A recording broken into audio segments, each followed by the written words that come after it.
السلفية هم من كانوا على مذهب السلف الصالح من الصحابة والتابعين. Parfois, quelqu'un, il va parler le shaitan va parler par la langue de la personne qu'il a possédée. Et il va dire des choses qui sont incompréhensibles. Et ça ne fait pas partie des paroles des fils d'Adam, ou du langage des êtres humains. Et ça, c'est la preuve qu'il a un compagnon, un diable avec lui. Et même des fois, j'ai entendu des chrétiens comme ça, surtout des pentecôtistes ou des évangélistes parmi les protestants, et eux, ils pensent même que ça fait partie justement des miracles du fait de pouvoir parler en langue. Ils disent on parle en langue. Et même il y en a qui le font comme ça. Si vous cherchez là sur Internet, là sur YouTube, peut-être vous allez même trouver des vidéos là-dessus. Subhanallah. Et une fois, j'ai rencontré justement un qui avait ce genre de prétention là, subhanallah.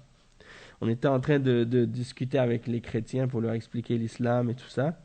Puis chaque fois qu'on leur montrait les preuves que Jésus c'est pas Dieu et que c'est pas le Fils de Dieu, et qu'on leur montrait les preuves de l'unicité d'Allah et tout, lui, un d'entre les chrétiens qui étaient présents, il commençait à balbutiner, puis à dire des paroles bizarres, des sons, faire des bruits bizarres.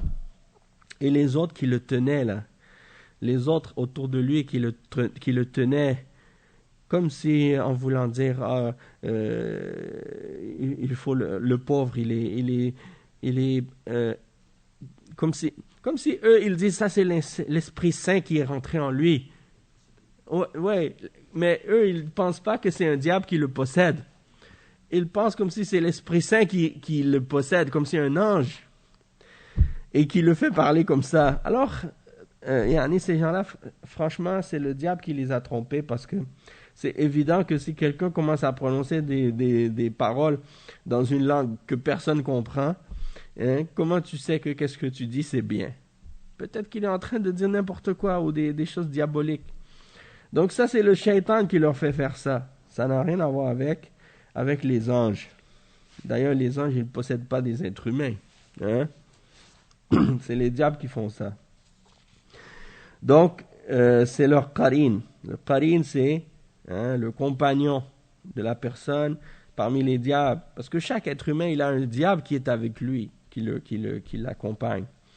Mais ça ne veut pas dire qu'il le possède. D'accord? Mais certaines personnes, ça peut arriver que le shaitan prend possession de son corps. Ça peut arriver dans certains cas. Et donc, il faut faire attention à ça. Et chercher la protection d'Allah.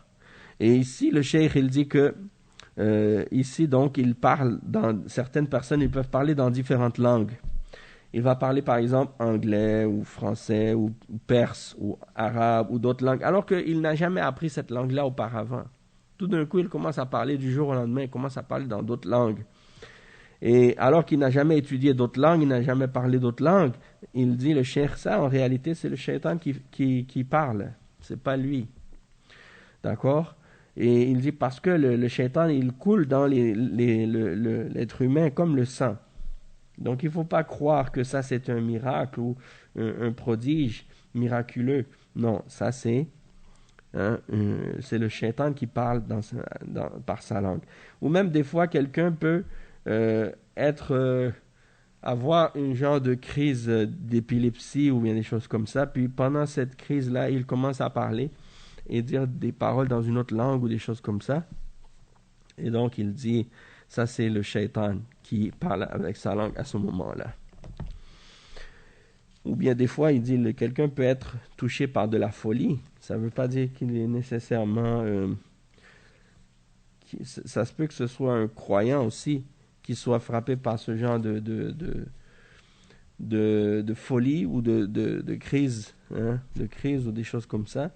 Il dit, en tous les cas, il y en a ici, il est croyant et qu'il commence à parler dans d'autres langues. Il ne faut pas penser nécessairement que c'est un miracle.